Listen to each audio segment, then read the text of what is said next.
We will now begin the award lectures by 3 concept prizes winners of Rakuten Technology and Innovation Award 2017. At first, please welcome Mr. Kazuo Yano, Corporate Officer and Corporate Chief Scientist at Hitachi Limited. Mr. Yano, if you please.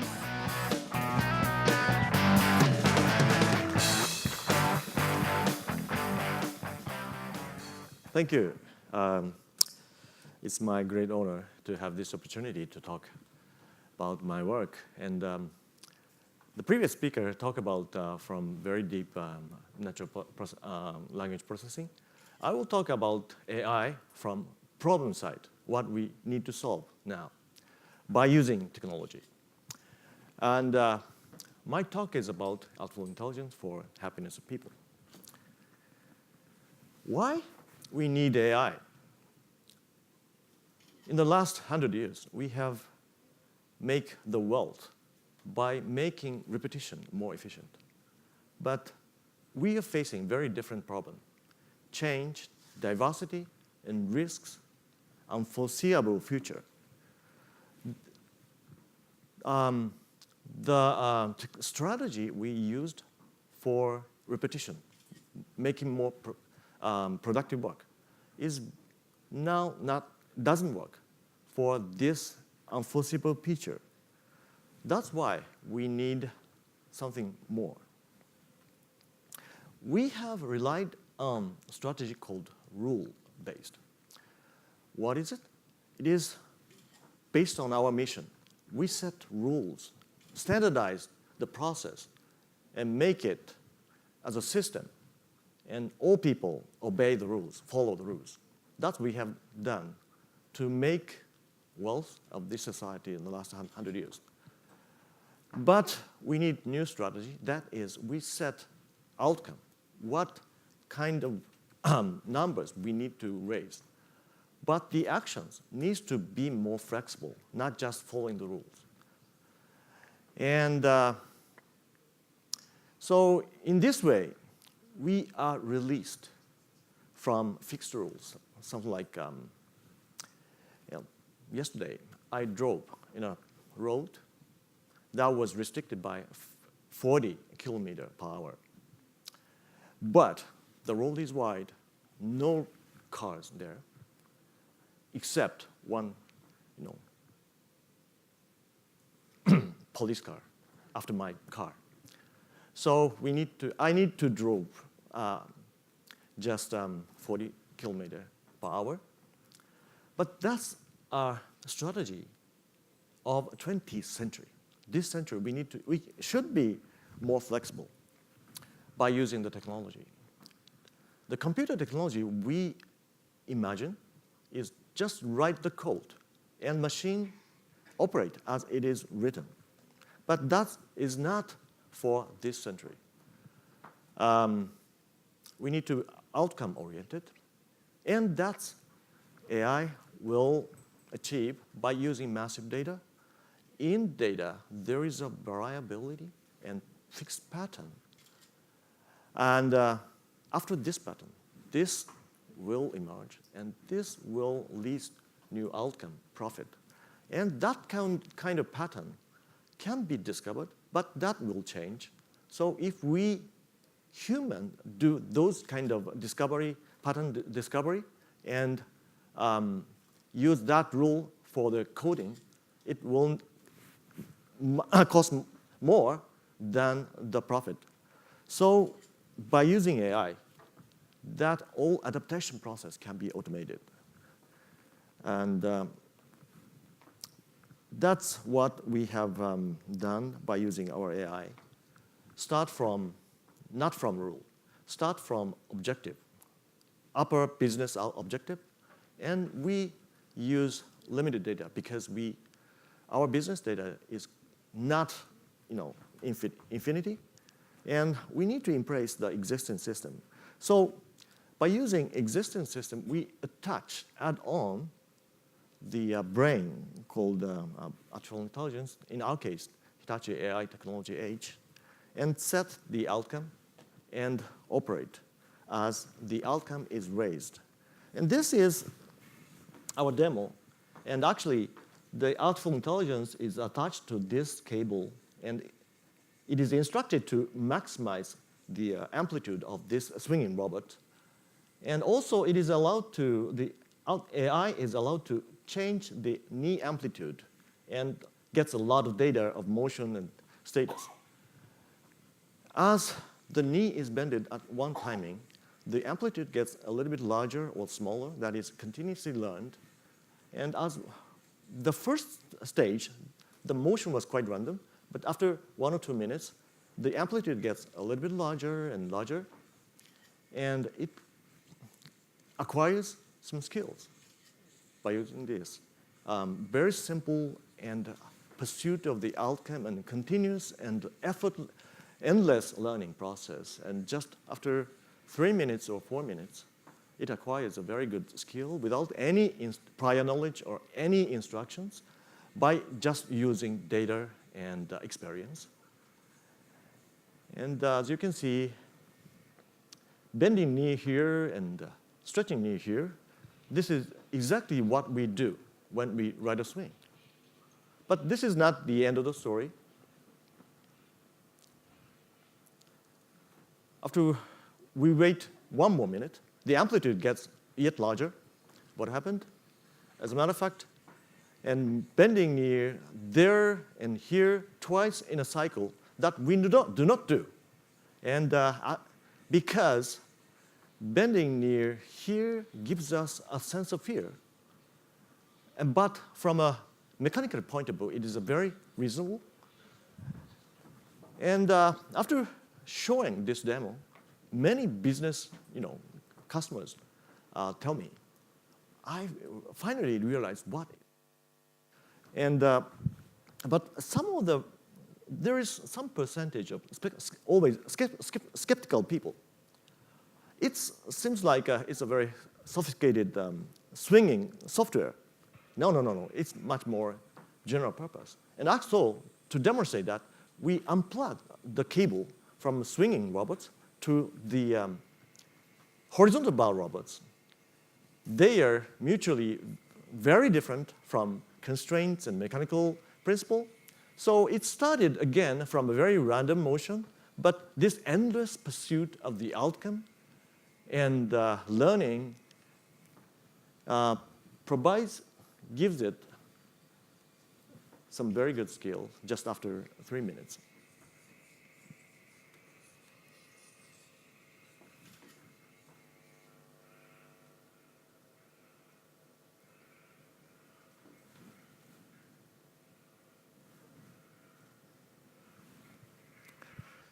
So what? Don't you want to see what happens next? And actually, we wanted to look what happens next. And so we just modified the angle that robot can change its legs so that it has more freedom. But again, without any software change, just data.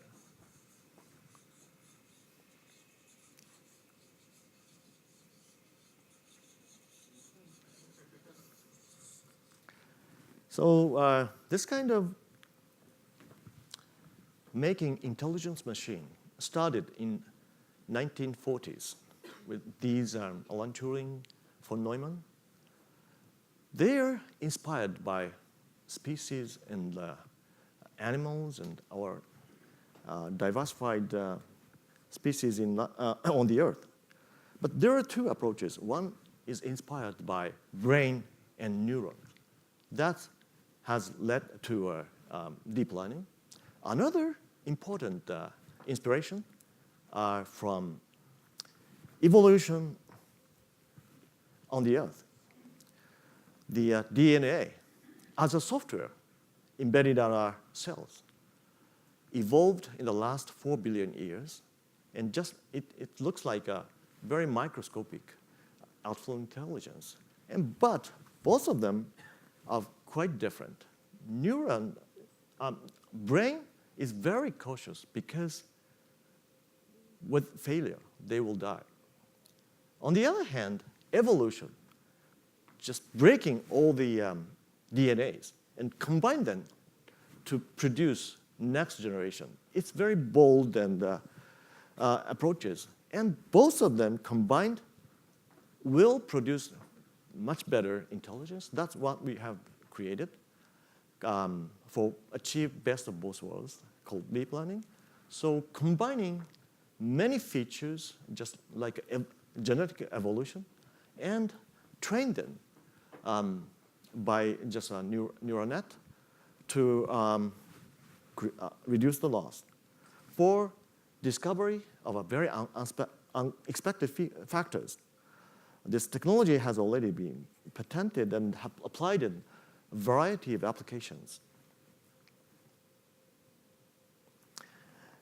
It has been used dynamic scheduling of the warehouse, picking up works to reduce the total work time.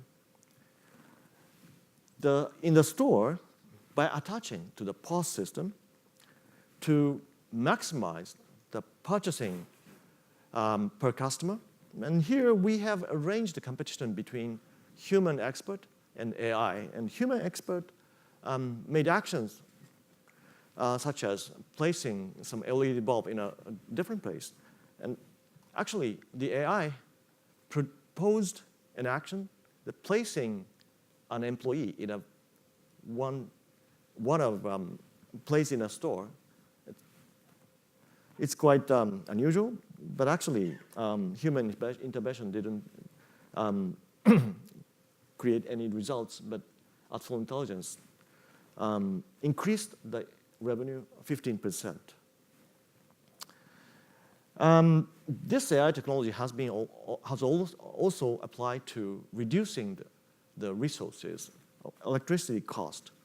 For railway, it has reduced 14% of the power, as well as power plant, 6% of the power. And dynamic pricing of stock lending by using thousands of stock prices. And also, we have worked very hard to create very accurate model for credit scoring for loan. And I think it is a very good and important problem to be solved by AI, because my wife has a very good friend living near my house. Actually, she has 2 daughters. And they are good friends of our daughters. But as those daughters are raised, she has some problem because she needs some financial support for housing and education, but she cannot have such a support because she's a single mother. Banks have restricted themselves for loans who have guarantees or who are not single mother. That kind of rule has, ruled our behaviors in business system. But with very accurate modeling by using this AI, it allows more flexible loan and lending capability for society. A similar thing has been done in flow trading in a stock exchange, or very just-in-time delivery on e-commerce and also royal customer marketing. This technology has already applied to 57 cases in 40 domains, and it is called multi-purpose AI. Unlike very naive approach of making program for each problem, our AI just change in configuration and data. It has been applied in very wide dimension of problems, as I have mentioned. With the conditions, outcome, action, condition, data are provided. Okay, I will skip because, so AI is to make our society more outcome-oriented instead of rule-oriented. But the technology, pure technology, cannot make this happen. If the bank will expand its behavior and rule for opening for somebody who doesn't have a guarantee or who are single mother. That kind of flexibility will not happen. Another important aspect is outcome is more important in this new era. And especially financial and business outcome is important, but also outcome related to people is also, I believe, important. And we have created to quantify human outcome called happiness by using wearable sensor in the last 14 years. And, we have created this 24-hour measuring system year 2006. And since then, I became the first test subject, and I put the sensor on my wristband, or wrist, and more than 11 years of my wrist motion has been recorded. And this is year 2009, me. Red shows active motion, blue shows still motion, and 24-hour January to December. Of course, in sleeping time, you see a blue belt. My life looks quite irregular here, and but I'm walking here and sleeping here. This is jet lag, and I'm traveling abroad, and actually this is in west coast of the U.S., and this is last 8 years of my life. And these are 4 people's pattern. And for example, this person B shows very sharp waking up at 5 o'clock in the morning. Person C shows very flexible life pattern, as well as if you look at commuting, lunchtime, commuting back to home. It's very, very regular. And person D shows during commuting time, you can see 2 lines here. So it looks like the person is changing train twice every day. So by using these massive data, I don't have much time, but we have finally succeeded to quantify happiness of you by using only sensors. We have measured 468 people, and we asked 20 questions. How many days did you experience happiness, enjoyment, loneliness, sadness, and so on? Answering from 0 to 3, 4 levels of layers. Happiest people answer 3 times 20. That's 60 at maximum. That number averaged in a team gives you the score, whether the team is happy people or less. And that number is the vertical axis. By attaching the accelerometer, we measure some feature characteristic of the physical motion. And one of such features plotted on the horizontal axis shows a very straight line. The correlation as high as 0.94 gives us ability that we can quantify your happiness without asking any questionnaire. And it is so on purely physical. But even though, just like you, just sitting, you move very slightly. That kind of motion has a very honest signal that you are happy or not. And by using this signal, we can quantify happiness. And it is very important for also business because happy people are more productive. Very consistently in call centers, store, development project, all are very consistent. And by using this number for artificial intelligence outcome, we built the system that will give you advice for you to be happier and more productive. By using this sensor and artificial intelligence for in the call center case, we built this dashboard software that provides an advice for the supervisor whom you talked to first today for this person. And actually, this software has been used for 1 year to the 2 two centers doing exactly the same work, and the productivity, order receiving rate was 27% difference. And it has already been applied to about 30 companies. And also we have developed this smartphone application which will give you everyday advice for you and your colleagues to be happy and more productive, just like, for example, meeting your boss in the morning rather than in the afternoon. And it has been also applied to 600 sales employees in Hitachi. And the team who use that application more is get happier next month. The team who get happier get more orders than planned budget by 27%. That's quite consistent with the call center case.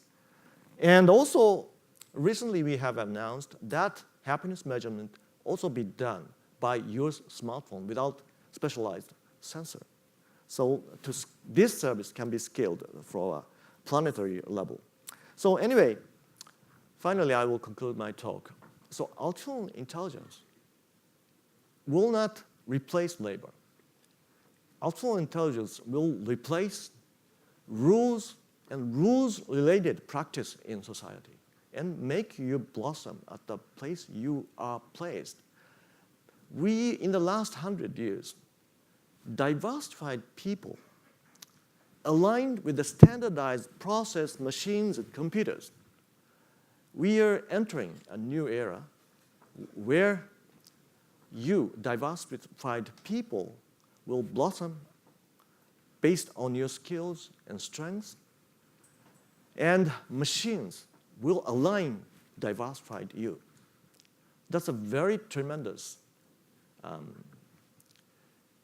change. And but without action, nothing happens. So I think I, and maybe Rakuten, will make this new endeavor happen by, I think something like a hero needs to make it happen. Anyway, thank you very much.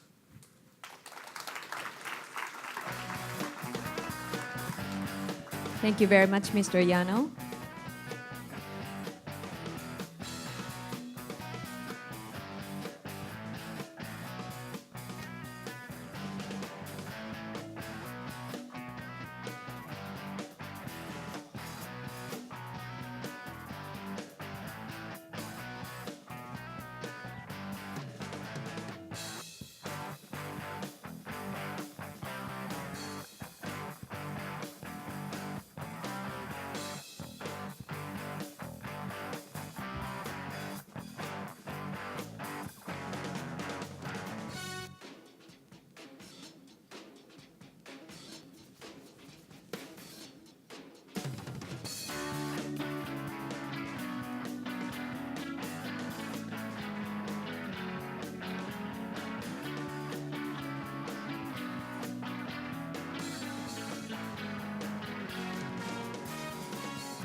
Now the next speaker is Mr. Eric Kim, CEO of Dot Inc.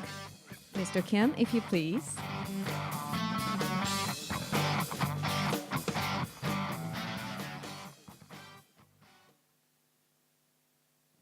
All right. Hello, everyone. I'm Eric, CEO of Dot. It is a very honor to be here and then pleased to meet you. So before I start, I would like to show you what we are doing. And the most efficient way is showing you the video. So let's watch the video. My name is Arturo. I was born with an eye problem. One of the greatest fears that I hear about during my support groups with blind people is that they're not going to be able to do the normal things like get on Facebook, do texting and get messages and make phone calls. There are 285 million visually impaired people worldwide. While we enjoying all the technological advance that we have right now for the communications, blind people get even more cut off. For 20 years, there was almost no innovation. Existing Braille devices are bulky and expensive. 2 years ago, we set out to change this with DOT, the first smartwatch for the visually impaired people. DOT is an active Braille device. It is connected to the smartphone via Bluetooth and can receive any text information from any app or service. For input, there's a crown and 2 buttons. It comes with full watch functionality. DOT is made from super light durable aluminum, and the battery lasts for 7 days. But most importantly, it's affordable at just $290. I have this Braille smartwatch, which is a huge life-changing technology for me. It behaves as a navigation, notification, and a remote system. If you get a call, it vibrates, then you can check who is calling to you. You can get on Google Maps and find the nearest Starbucks. Boom, there it is, literally at your fingertips. Young children who are blind and visually impaired can learn at an earlier age how to read Braille. DOT is an open system. Anyone can write programs for it. All kinds of apps are already in development. I can read in the dark, can you? So today, what I really want to talk is about how good-minded people can change the world from nothing. So I think as an entrepreneur, I believe that human has a soul, right? So we always dream about changing the world and stuff, but I always feel that like full abundancy for everyone is the best value that we can create for the world. Here is our team members. We are 26 members, and all the members are agreed to this vision to change the life for the visually impaired people all over the world. And right now, I'm gonna start our story. So 3 years ago, I met one blind woman at the University of Washington. I studied in the Seattle, and I always wanted to change the world, and I always wanted to make a great company, but not just for the profit. I met one blind person, and she was reading gigantic book at the time, and what I could see after a few minutes of talk with her was that one is a Bible. So one Bible, small book, become a 22 Braille Bible. So I asked her, so today there's so many good TTS, and there's earphones, there's headphones. Why you need, why are you carrying this kind of big stuffs just for reading? And what she said is actually made me to do this work and to make this company. She said, touching is seeing, and like you seeing and hearing, blind people have a right to enjoy all the things. So, okay. I got it, and after I get back home, and I started to research about this, and I realized that on Google, if you search like Braille display or graphic Braille or tactile graphic display, there's so many things on the web, but I realized that 3 years ago, 100% are just in concept. Nothing was mass-produced, and nothing was on the market. Nothing was actually, happened in those blind people's life. So I got shocked, and after that day, I came again to meet her, and I talked about this things, and what she are using right now is called Braille display, and for 20 years the price was never changed, and you can see those white dots over there, and then you read line by line characters. It's like a PC.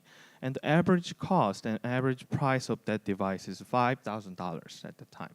So I could not believe it. Like $5,000 is almost like a diamond's price. So I had a doubt that why this is happening.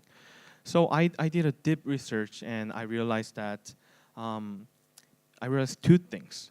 So even blind people think that their population is so small so that they don't have economic value. There was an article from Forbes that since, for example, like UK, there's only 300,000 visually impaired people, and since it's really small numbers, no one actually want to make a device for them. But I didn't think that way, because in total world is more than 285 million visually impaired people lives.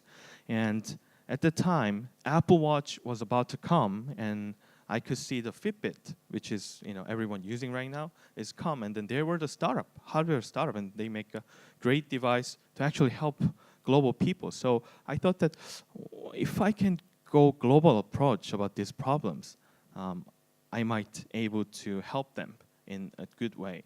And also, the second problem was this market was totally rely on the government side. So like government always get the money, and many people think that, oh, if you are visually impaired people or blind person, you'll be have no job, you don't have money, something like that.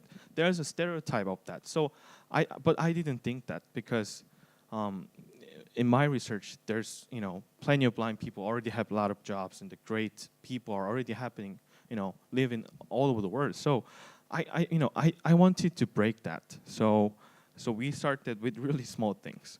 I came back to South Korea in 2014 of June, and I used 3D printers, and I made that prototype with my friends. And our aim was really simple. So it's 3 things. First thing is let's make a cheap device. And second thing, okay, all other devices are really big. Why don't you make a mobile device? And the third thing, since blind people lost their things a lot because they cannot see, like put it here and then they like finding, whole days. So why don't we make a wearable device like Fitbit or smartwatch? It's a trendy and it looks good. So we brought this, and then we went to a lot of places like organizations, some institutes, schools, to meet a lot of visually impaired people in South Korea and also Japan. We went to Japan and met a lot of people. And we went to, with this idea, we went to local competitions, and we got some, project funding, like really small amount, but we could actually start our journey. And all the money we put into our technological development, and actually we could get better and better result as we enter another competition, startup competition with this idea, because I think the reason was no one actually realized this is actually a global problem, and no one was working on this field. Like for the taxi industry, there's Uber, there's for hotel industry, there's Airbnb, a lot of startups coming up, but many people think that, for the disabled people, the startup, it might not able to earn a lot of money. There was thinking, but we wanted to break it. So we brought that, and not just in Korea, we brought this idea to France, like Germany, Philippines, Hungary, Washington, D.C., China, and Japan. And actually, the fun thing is, I came to Shibuya 2 years ago, and there was a Tech in Asia conference. And after that, after this event, we got a huge media coverage, like from Time and BBC. So actually, we could get really famous after that. And we put our budget to the technological development. So that was our first prototype. And this is the second prototype that we put it on the watch. So different than the old technology, we use magnet technology so that it's really cheap and it's really light. But the problem was, as you see this video, all the dots are coming up and it just go down, right? It doesn't stop. So blind people cannot feel the dots. That was a big problem. So we got this idea like a ball pen, tick, tick.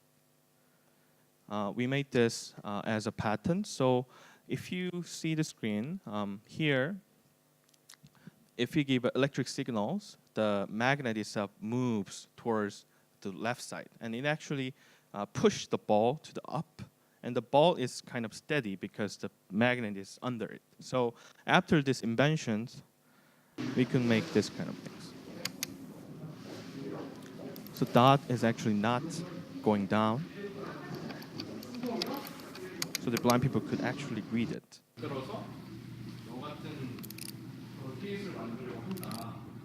So this looks like really simple invention, but it takes 3 years to make this happen. To project funding and let people know about these problems, and we have a great technology, and it takes 3 years to make this happen. So finally, we could make our technology called .tech. Under it's our technology, and over it is called piezoelectric technology that goes on all the other devices right now on the Earth. It's much bigger. The one unit of that piezoelectric is more than $20, but our unit is it's like $2. So it's really cheap.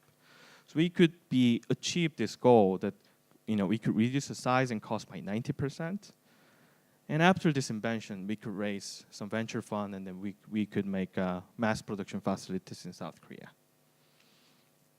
And this is a dot watch, how it made. It's not just about the technology. Actually, we put a tremendous amount of design effort to make this happen. We've been collaborating with a lot of designers, but at the end, we could collaborate with the YKU. He's from Microsoft. He designed the Microsoft HoloLens and the Microsoft Xbox One, and he made our final design that I'm wearing right now here. This is our final design. So he made it really beautiful. And 저는 선천성 시각장애인이고요. 수원에서 he is our member, 하다가 and he's gonna show you how he can use the 현재까지 근무를 하고 있습니다. 가장 좋아진 점은 제가 길을 다니거나 버스를 타거나 지하철을 타고 있을 때 닷워치 이외에 다른 무언가를 굳이 꺼낼 필요가 없다는 점이에요. 네, 지금 문자가 왔는데 So he got a message, and he read it. 짧게 진동이 두 번 accepted. 울리는데요. 마치 노크하는 거랑 비슷해서 구별하기가 쉬울 거예요. 그래서 진동이 두 번 울렸으면 문자가 왔다는 뜻이니까 문자를 읽으면 되고요. 닷워치로 So 문자를 there's 읽는 two touch 방식은 sensor 두 under the 가지인데 surface. 아까 말씀드렸던 것처럼 하나는 스크롤링이고 하나는 터치 센서를 이용하는 거예요. So that's the automatic scrolling. 이렇게 셀이 움직이는 방식인데 So you can 보시면 go back 아시겠지만 like touching the left side of the screen. 셀이 네 칸이 동시에 싹싹 바뀌는 게 아니라 한 칸씩 한 칸씩 이동하는 모습을 보실 수가 있어요. 그리고 만약에 So, like I tell, in the Shibuya we presented, and then after that we got huge media coverage. After that we've been in more than 1,000 worldwide media. People called us game changer, even if we didn't have a technology at the time. And after that we've been doing this again and again and again to the world. And we got a lot of awards too. Actually, we won the Slush competition in Tokyo, which is the largest startup competition in the world, and then we were the winner. And we got IF Design Award and stuff, but this is not important for us. Actually, what is really important for us is something like this. So he's a deaf-blind guy, and for him to see the text messages, he needed to get a $5,000 device. But with the dot watch, he can just access any kind of information on their smartphone. 맞지.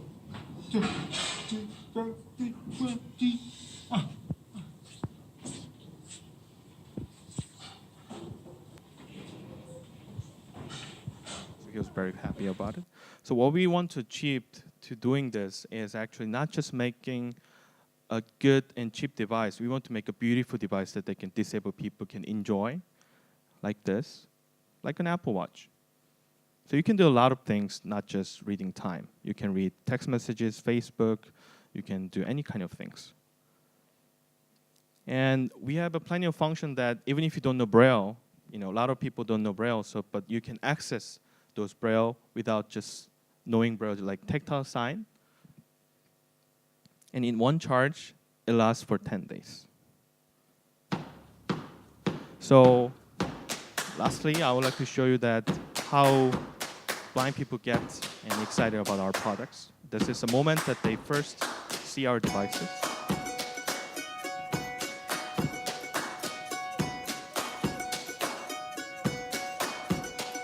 So this is what you meant when you said that you were spent. And now it's time to build from the bottom of the pit right to the top. Don't look back.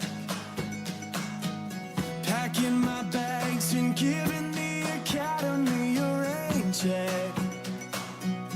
I don't ever wanna. So thank you very much. Talwatch is right now in everywhere in the world, in the US, in Canada, and UK, but not here at Japan. So we are looking for partners right now actively. So we want to help blind people and visually impaired people in Japan, and we think we can do better than the before. So thank you very much for listening, and I think here people can make a better world together. Thank you. Thank you very much, Mr. Kim. And please wait until we prepare for the next presentation.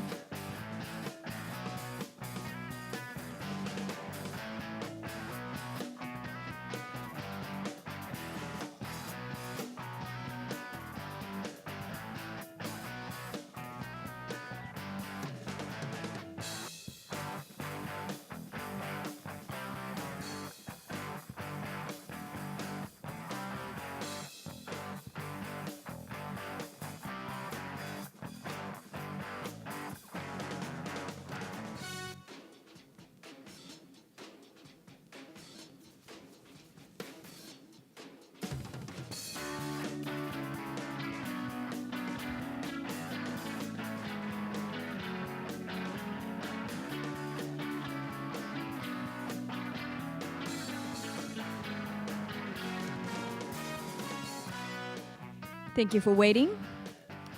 Now, last but not least, please welcome Ms. Nanako Ishido, President of Canvas, CEO of Digital Ehon, and Associate Professor at Keio University Graduate School of Media Design. Ms. Ishido, if you please.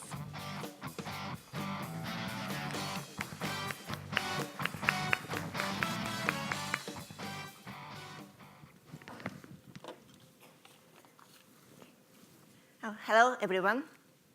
I'm Nanako Ishido. I'm pleased to be here with you, and thank you very much for this honorable award. Today, I would like to explain a little bit about my activities. My wish is to repaint Japan with children's creativity and expression. Our future is in the hands of children who are digital and pop. I hope every child in Japan will become the most creative person in the world. Based on this conviction, I have been producing children's creative learning opportunities appropriate for this current age for 15 years. Okay, do you know what this picture is about? This picture illustrates the cheating scandal at Kyoto University. Do you remember this news? This test taker sought answers by posting the examination questions on SNS called Yahoo! Chiebukuro. This candidate was caught cheating and was ultimately disqualified. But this is what I think. Don't you think this is the kind of skills that are required in our society today? In our society, we rarely solve problems only with the knowledge in our heads. Instead, we are expected to use any kind of channels by asking anyone who may know the answers. Sometimes searching into the internet to find the optimum answer. So in this case, I think maybe the problem was not the candidate that cheated, but the society that continued to operate through the old examination style. With this in mind, I established an organization called Canvas to create a learning environment appropriate for this 21st century.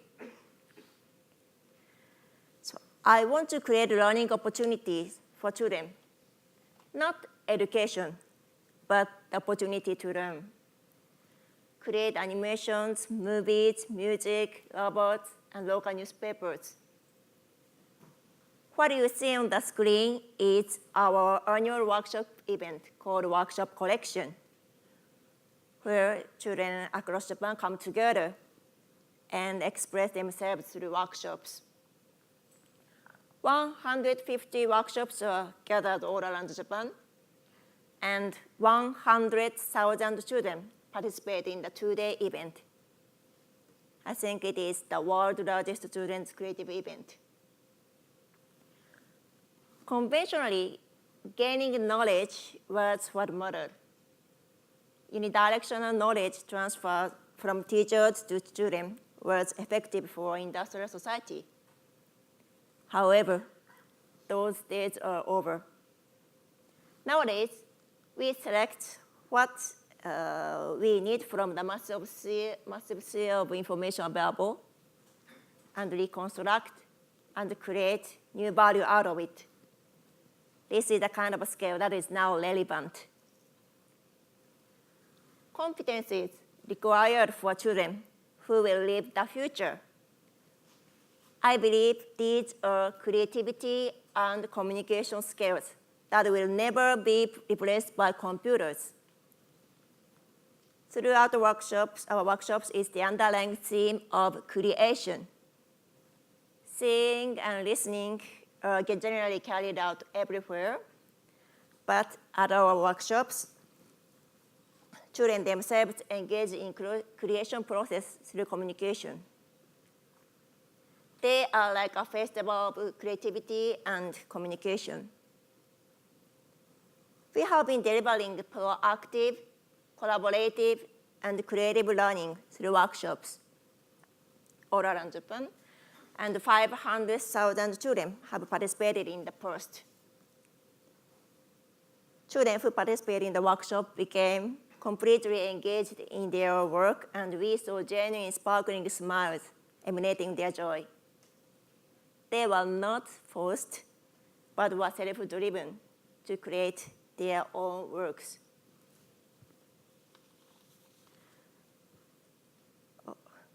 Together with the workshop curriculum development, I have also been developing a tool called Digital Ehon, commonly known as Digital Children's Book. We have defined Digital Ehon as a digital content where anyone can learn through play, everywhere and anytime. 48 countries participated in our Digital Children's Book Fair, which awards and to introduce the world's best digital children's books.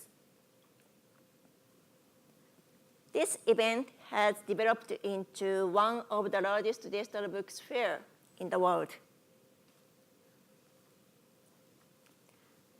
The important point is for schools to change. Change in learning at the schools will ultimately allow every child to receive equal learning experiences that suit the 21st century. With this in mind, we established an organization called Association of Digital Textbooks and Teaching in 2011, we called it. Approximately 100 companies participated in it and work on the informatization in school education and the dissemination of digital textbooks. In this field, Japan has been lagging, but we are seeing signs of change. Instead of the teacher lecturing children, teachers and children connect horizontally and mutually to create a learning environment. They stay connected to the world around the clock to communicate with schools, communities, households, museums, and work on their creative tasks. Children from diversified backgrounds and different skills communicate with each other to create new values. The MasterCard of the innovative change in learning is IT. With the power of technology, I want to create learning opportunities suitable for the present era. This is what we have been working on. And now, in the past few years, our era is starting to change again. It is the advent of AI and IoT. Machines will replace humans to do our work. For many school teachers and parents, this may not come across as positive news. What should our children learn? I think many parents are now very worried. In the midst of all the changes, it is now decided to make programming education as a mandatory subject for all elementary schools. In regards to programming education, Canvas has been putting into practice since establishment in 2002.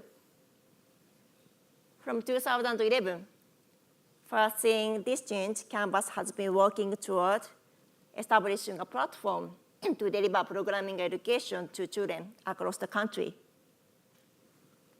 As you can see, various advisors have participated and supported our movement. Ministers, politicians, advocates from private, government, and academia, and school teachers. The all-star advocates who are leading this field are participating in this activity. When I say programming education, I do not mean to cultivate programmers. It is not about learning programming, but it's about learning with programming. In Japanese, プログラミングを学ぶのではなく、プログラミングで学ぶ。Reading, writing, and programming. 読み書き、プログラミング。I'm exciting to disseminate programming education as basic education for every person who will live the future. New technology was invented as a medium to expand humans' power.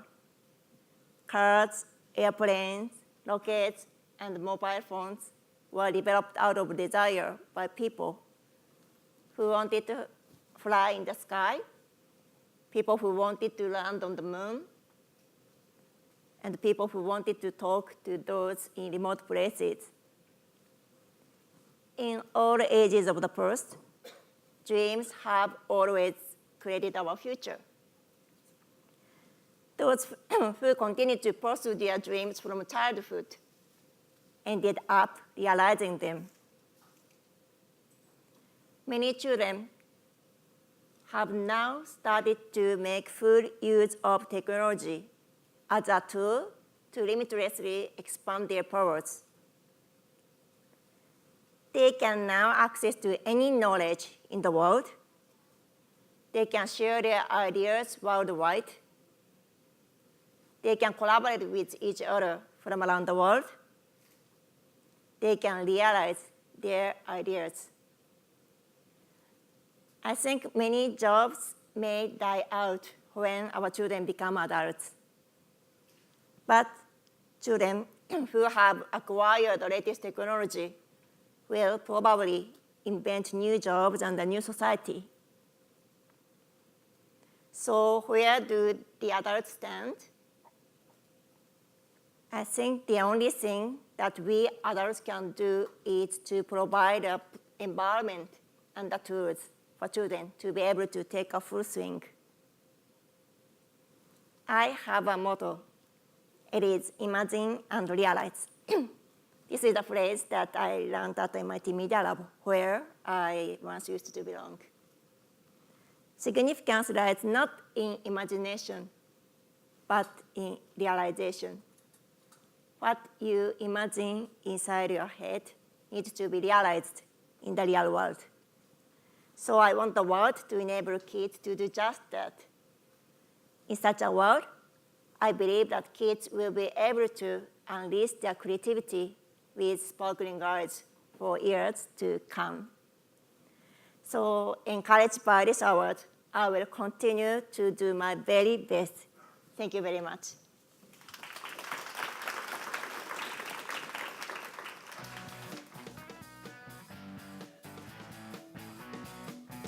Thank you very much, Ms. Ishido. And this concludes the award lectures. Thank you very much and congratulations once again to the winners.